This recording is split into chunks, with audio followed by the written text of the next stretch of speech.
Metro rail গত সপ্তাহে অনুষ্ঠিত টিকিট মেশিন অপারেটর পদ গণিত সমাধান 2024। এখানে 1 নম্বর প্রশ্ন, একটি নৌকার স্রোতের অনুকূলে 21 কিলোমিটার পথ যেতে 3 ঘন্টা সময় লেগেছে।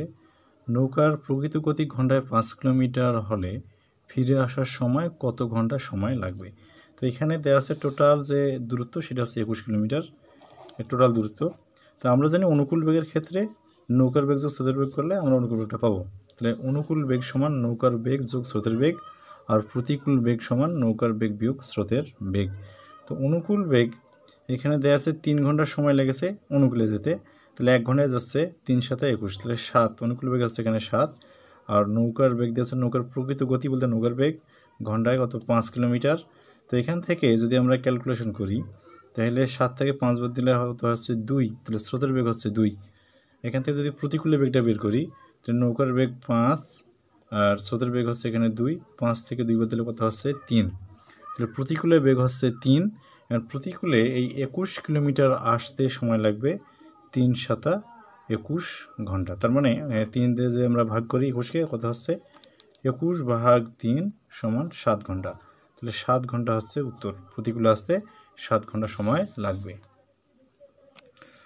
2 নম্বর প্রশ্ন, কোনো পরীক্ষায় 70% গণিতে এবং 60% ইংরেজিতে পাশ করলো, উভয় বিষয়ে 50% পাশ করলো, শতকরা কতজন উভয় বিষয়ে ফেল করলো? তো এখানে আমরা জানি যে শর্টকাট পদ্ধতিতে দুটো যদি যোগ করি 70% গণিত আর 60% ইংরেজিতে যোগ করিয়ে ওখান থেকে যদি 50% যেটা দেওয়া আছে উভয় বিষয়ে পাস বাদ দিলাম, তাহলে হচ্ছে 80%, মোট পাস হচ্ছে এখানে 80%। তাহলে উভয় বিষয়ে ফেল হচ্ছে 100 থেকে 80 বাদ দিলে হচ্ছে 20%, তাহলে উত্তর হচ্ছে 20% ফেল করেছে উভয় বিষয়ে। এরপর যাব 3 নম্বর প্রশ্ন, দুটি সংখ্যার অনুপাত দেওয়া আছে 3:2, উভয়ের সাথে 4 যোগ করলে অনুপাতটি 7:5 হয়, বড় সংখ্যাটি কত? এখানে বড় সংখ্যাটা এটা বের করে নেব। তাহলে যেহেতু অনুপাত 3:2 দেওয়া আছে, ধরলাম অনুপাত একটা 3 ক আর 2 ক, যদি ধরে নেই যে 3 ক 2 ক এবং উভয়ের সঙ্গে 4 যোগ করি তাহলে 3 ক যোগ 4 ভাগ হচ্ছে 2 ক যোগ 4 সমান 7/5। তো এখান থেকে যদি ক্যালকুলেশন করি গুণ করলে হয় কত 15 ক যোগ 20 সমান 14 ক যোগ 28, বিয়োগ করলে ক সমান বের হচ্ছে 8। যেহেতু বৃহত্তম সংখ্যা এখানে 3 অনুপাত দেওয়া আছে 3 ক আমরা ধরে নিয়েছিলাম, তাহলে 3 × 8 সমান হচ্ছে 3 × 8 = 24। তাহলে বৃহত্তম সংখ্যাটি হচ্ছে 24। এরপরে আমরা যাব 4 নম্বর প্রশ্ন নম্বর 4, অপুর বেতনের 30% যদি তপুর বেতনের 25%-এর সমান হয় তবে অপু ও তপুর বেতনের অনুপাত কত? তাহলে ধরে নিলাম ওইখানে অপুর বেতন ক আর তপুর বেতন খ, তাহলে প্রশ্ন মতে ক এর 30% সমান খ এর 25%, তাহলে পার্সেন্টেজ আউট 30 খ সমান হবে 25 খ। তাহলে ক ভাগ খ যেহেতু অনুপাত বের করব, ক ভাগ খ সমান লেখা যাবে 25/30, 5/6, এটা লেখা যাচ্ছে 5:6। তাহলে ক অনুপাত খ সমান 5:6, এটা অ্যান্সার। 5 নম্বর প্রশ্ন, একটা ধারা ছিল 13, 17, 25, 41 হলে পরবর্তী সংখ্যাটা কত হবে? এখানে পরবর্তী সংখ্যাটা কত? তাহলে দেখা যাচ্ছে প্রথমে 4, তারপরে 8, তারপরে 16, তারপরে 32, অর্থাৎ 4-এর গুণিতক আকারে বের হচ্ছে এখানে, অর্থাৎ একটা থেকে কি দ্বিগুণ 2 গুণ করে 16 2 32 যদি হয় তাহলে পরবর্তী সংখ্যা এখানে আমরা লিখব কি 41 যোগ 32 সমান 71, তাহলে পরবর্তী সংখ্যা হচ্ছে 71। এরপর যাব 6 নম্বর প্রশ্ন, একটি পাত্রের অর্ধেক পানি দিয়ে পূর্ণ, ওই পাত্রে যদি 4 লিটার পানি যোগ করা হয় তবে তার 60% ভাগ পানিতে পূর্ণ হয়ে যাবে, 60 ভাগ। পাত্রটির ধারণ ক্ষমতা কত লিটার? এখন ধরলাম এখানে ক অংশ বা ক লিটার পানি ধরে, ধরলাম কি ওই পাত্রটিতে কি মোটামুটি ক অংশ আছে, ক অংশ ক লিটার পানি ধরবে, তাহলে ক ভাগ 2 তার অর্ধেকের সঙ্গে যদি কী করি একটি পাত্রের অর্ধেক পানি দিয়ে পূর্ণ, অর্ধেক ক ভাগ 2 অংশ পূর্ণ আছে, যোগ করবো আমরা 4, যদি লিটার এখানে যোগ করে দেই তাহলে হবে 60%, তাহলে ক যে ছিল টোটাল ধরত তার কি ক এর 60%।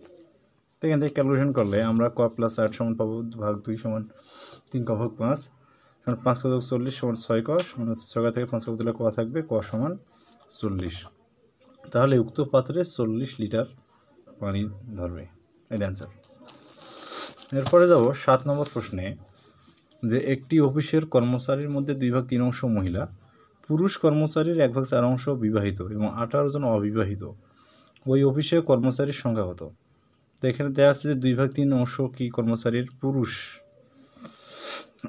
2/3 হচ্ছে মানে যতগুলো আছে 2/3 অংশ মহিলা, তো পুরুষ কর্মচারী সবাই কত 1-2/3 করলে আমরা 1/3 অংশ পাচ্ছি পুরুষ কর্মচারী।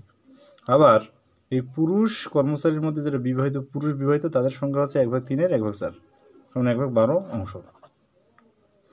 তাহলে অবিবাহিত হবে কত 1/3 1/12 বাদ দিলে হচ্ছে কত 1/4 অংশ বের হচ্ছে। এই 1/4 অংশ হচ্ছে পুরুষ অবিবাহিত। প্রশ্ন মতে 1/4 অংশ সমান হচ্ছে 18। তাহলে সম্পূর্ণ বলছে অভিষেক কর্মচারীর সংখ্যা, তাহলে এক অংশ সমান হচ্ছে 4-18 72। তাহলে 72 জন হচ্ছে ওই অফিসের মোট কর্মচারীর সংখ্যা। এরপর যাচ্ছি 8 নম্বর প্রশ্নে, সবুজ ও জসিমের মাসিক বেতনের অনুপাত 2:3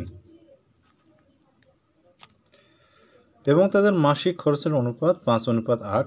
তাদের প্রত্যেকে প্রতি মাসে 400 টাকা সঞ্চয় করতে পারে, তবে জসিমের মাসিক বেতন কত?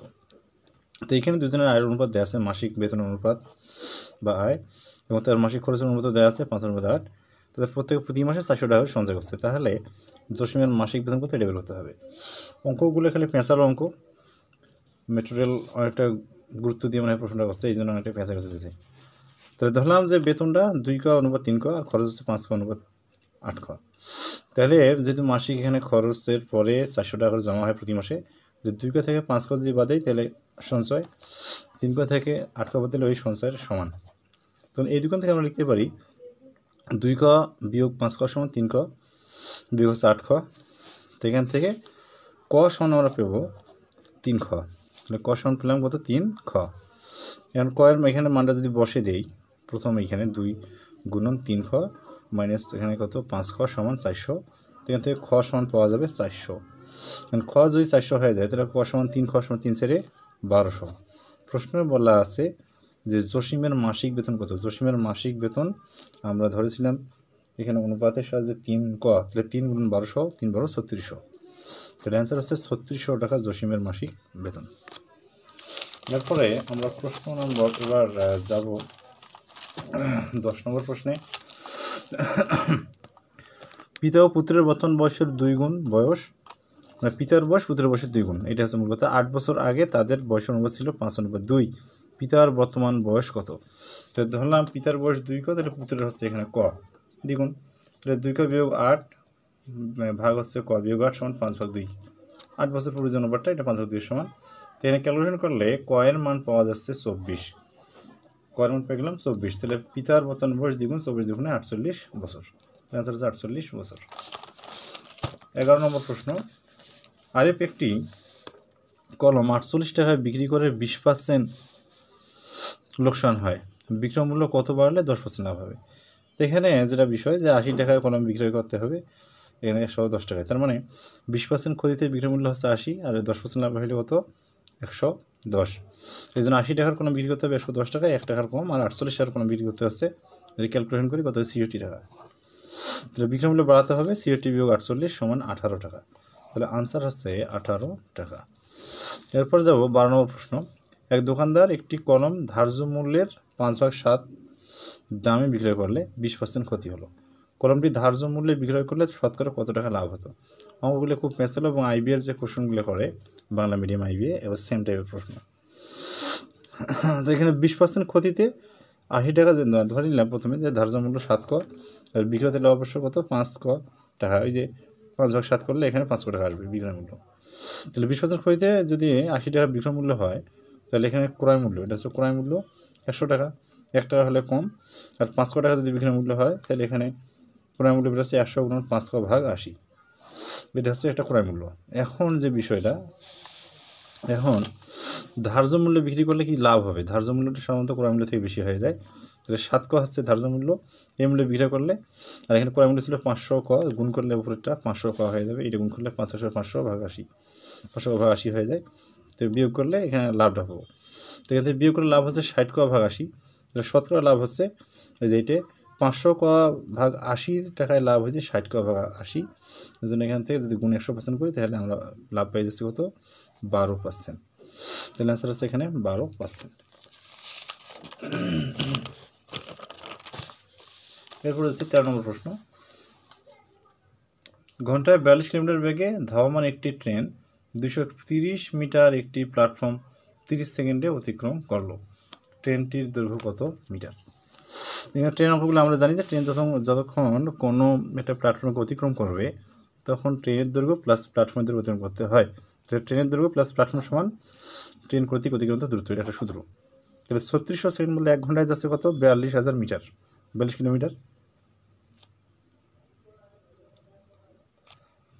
30 সেকেন্ডে যাবে, তাহলে 42,000 গুণন 30 ভাগ 3600, তো কাটাকাটি করলে হচ্ছে এখানে 350 মিটার। এই 350 মিটার হচ্ছে ট্রেনের দৈর্ঘ্য প্লাস প্ল্যাটফর্মের দৈর্ঘ্য, দুইটা যোগফল। তো ট্রেনের দৈর্ঘ্য হচ্ছে কত, 350 থেকে আমরা 230 বাদ দেবো, 230 মিটার একটা প্ল্যাটফর্ম, যেহেতু বাদ দিলে হচ্ছে 120 মিটার। তাহলে ট্রেনের দৈর্ঘ্য হচ্ছে 120 মিটার, এটা অ্যান্সার। এবার সর্বশেষ যেটা 14 নম্বর প্রশ্ন বা 14 নম্বর প্রশ্ন, 2 অঙ্ক বিশিষ্ট একটি সংখ্যার অঙ্কদ্বয় স্থান পরিবর্তন করলে সংখ্যাটির মান পূর্বাপেক্ষা 36 বৃদ্ধি পায়, সংখ্যাটির অঙ্কদ্বয়ের পার্থক্য কত। এইখানে যে বিষয়টা 2 অঙ্ক বিশিষ্ট একটা সংখ্যা, একটা হচ্ছে একক স্থানীয় অঙ্ক, একটা দশক স্থানীয় অঙ্ক। ধরলাম যে একক স্থানীয় অঙ্ক হচ্ছে ওয়াই আর দশক হচ্ছে এক্স, তাহলে একক স্থানীয় অঙ্ক কি 1 দ্বারা গুণ, দশক স্থানীয় অঙ্ক 10 দ্বারা গুণ করলে হচ্ছে 10x + y। এখন এইটা হচ্ছে মূল সংখ্যা, এখন স্থান পরিবর্তন করলে দশক যাবে এককে আর একক যাবে কি হয় দশকে। তো স্থান পরিবর্তন, সংখ্যাটির মান পূর্বাপেক্ষা 36 বৃদ্ধি পাচ্ছে। স্থান পরিবর্তন করা হচ্ছে 10y + x, এখান থেকে যদি বিয়োগ করে পূর্বেরটা 10x - y সমান কত হচ্ছে 36 বৃদ্ধি পায়। তাহলে 9 - 9x + 9y হবে এখান থেকে, প্লাস 9y সমান হচ্ছে 36, বা x - y সমান বের হচ্ছে 36 বিয়োগ হচ্ছে -9, এখানে হচ্ছে -4, তার -4 যদি পজিটিভ হলে এখানে 4 হয়ে যাচ্ছে। তাহলে অঙ্কদ্বয়ের পার্থক্য, সংখ্যাটির অঙ্কদ্বয়ের পার্থক্য অবশ্যই 4 হচ্ছে, x - y সমান 4। এখানে নেগেটিভ আসার কারণ হচ্ছে এখানে ধরা হয়নি যে কোনটা বড় কোনটা ছোটো, এই কারণে আর কি নেগেটিভ আসছে। তো এটা সমস্যা নয়, পরীক্ষার জন্য শর্টকাটে আমরা এটা ব্যবহার করতে পারবো। আনসার হচ্ছে 4, সংখ্যাদ্বয়ের পার্থক্য বা অঙ্কদ্বয়ের পার্থক্য।